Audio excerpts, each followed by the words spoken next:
Masayang araw mga ka-PL.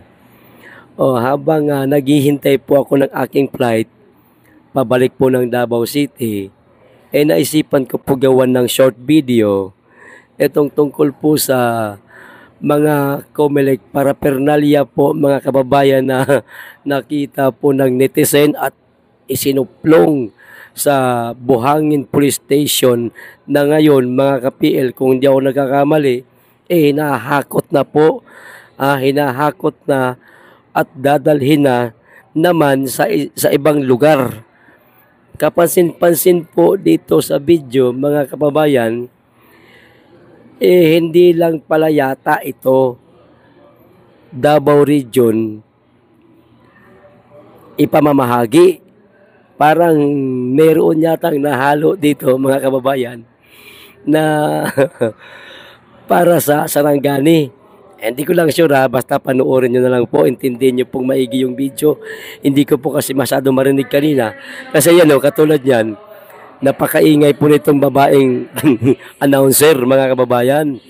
At maliban po sa mga COMELEC paraphernalia po na natagpuan niya sa isang pribadong lugar o bahay, maging itong mobile ng pulis po na nag-escort sa pagdadala nito mga tawag nito COMELEC paraphernalia, kapansin-pansin po mga kababayan na walang plate number. Ilang naman po ang napansin ko, walang plate number.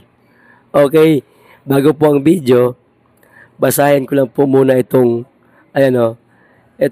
caption nitong Facebook page na pinagkuhanan ko po ng video, itong live stories. Ito po ang sabi mga kababayan, ganito karami ang nilagay na election paraphernalia doon sa bahay sa Davao City imbis na ilagay sa COMELEC office. Ayan mga kababayan, kahit yung caption nitong pahina ng Facebook na ito, parang may pagdududa din. At tama nga naman, bakit inilagay ito sa isang pribadong lugar o bahay, samantalang dapat itong dalhin na lang sana sa iba't ibang lugar kung saan man ito gagamitin. Inimbak pa sa isang lugar ito na yung video, panoorin na po natin. Pero nagkatag siya wala. Dani tingalagay kang wa masigregita Davao del Norte. Davao del Norte ni siya. Davao del Norte, Island Garden City of Samal. Unya na Davao Oriental nga Katiil. Taga Katiil, niabot ninyong kuandre. Okay, Davao Occidental, taga Sarangani. Ay, Laak, Davao de Oro. Ngabot dire. Davao de Oro, Laak. Noy. Kini kay. Davao Occidental, Malita. Inyong kuandre o gamit. Ngabot dire. Ano siya mga election. Muna ni karon. Muna ni siya ang resulta. I1. Dito na sa ilang balay daw. Napa Davao Occidental nga Santa Maria. Dara nangabot iyong kuan. Nangabot Davao del Norte.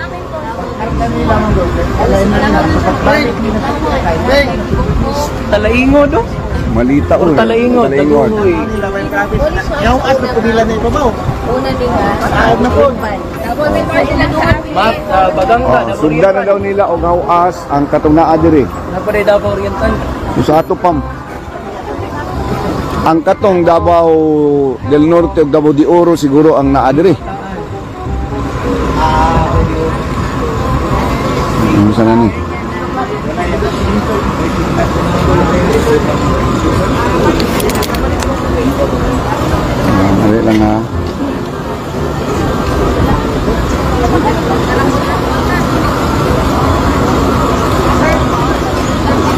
Lang kuha na ni, nagkatibulaan ng sa ano ni, ang ipanaog na daw dito, dapat doon, gisugdan nagnaog ang unang naog, ang Davao de Oro. Davao de Oro nga New Bataan. Maruset. Del Norte na daw ibaba. So sa ato pa. Wala Magkabuang ini sila lang yung pangita ni ron. Wala nilang kita na ang label, diretso na. Ano ba? Kalaingo na Oo, Davao del Norte.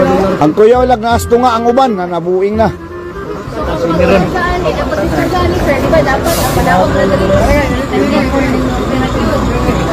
Nalaka. Ang inaog diri ang Davao del Norte lang. Brad, inaog na po na ninyo, Brad. Ay basing nasto nga ang uban. Sulod ang kadtong mga representative sa mga political party, no? Oo. So, ang ipabot na lang is ang takas yun din. Siguro marang partido na sa nila Quadri. Sak, kasamtangan kisa na. Nila Sir Uyo Uy. Mo na. Mga parties nila. Sige, so nanat. Dili lang ha. Nila to ano, ang pagkuhanan nila. Takas Mo ni sila ang katong nag-escort. Ano man ang mga pulis ron, magpa-picture man dahil na sila basta kuan. Basta naingon ani nga mga kuan. O narani si pick up nga walay plate numbers likod. Di na naraban ni sa tubangan. Wa pod. Ano man si sir, ano wala ba ni kuan ni mo ni plate number Mga ni? pila na ni kabok sa yun. Ha? Mga pila ka ba? Ang katong boxes na Hundreds man ni siya basta ang solar pod nabot og 276 ba to? so daghan ginaiso. So Puno ni siya actually. for Davao del Sur, ako'y for Davao del Norte, Davao Occidental. Wide. May tag kuan ni sila transparent ni sila.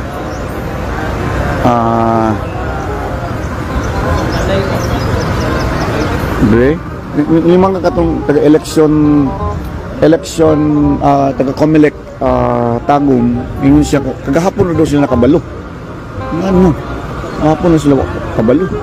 Kompletong police dito pero no. Ingon ani maging dapat ang atong makita na magbantay aning mga election paraphernalia. Dili man siya imong ordinaryo ba? May nagsulting ordinaryo. Ha?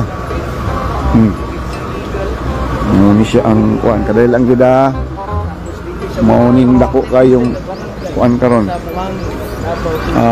Mas maayo gi siguro ako na lang ipatindog. Okay? Mo din ilang karaan nga election kuan, commission on election office. Dugay na siguro kayo nung murag karaan naman kay forma kuloy no. Oh. Nya tapos na ay commission on election new building. Diyan naman siguro diya po office diya. Money. Dili ni sa compound sa kuan. Compound sa unsa ni? Sa provincial capital. So yun na nga mga kababayan.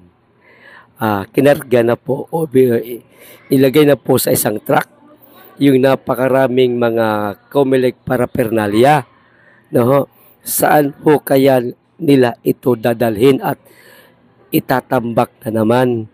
No? Bakit hindi na lang kaya nila dalhin ito sa mga lugar kung saan man ito nararapat at saan ito gagamitin? Sa bagay, hindi tayo sigurado mga kababayan kung itatambak na naman ito sa isang lugar o baka naman itong pinagkargahan ng truck, itong truck na pinagkargahan ng mga paraphernalia, baka ito na ho yung maghahatid sa mga lugar kung saan dapat ito gamitin. Di ba mga kababayan? Pero akala ko ba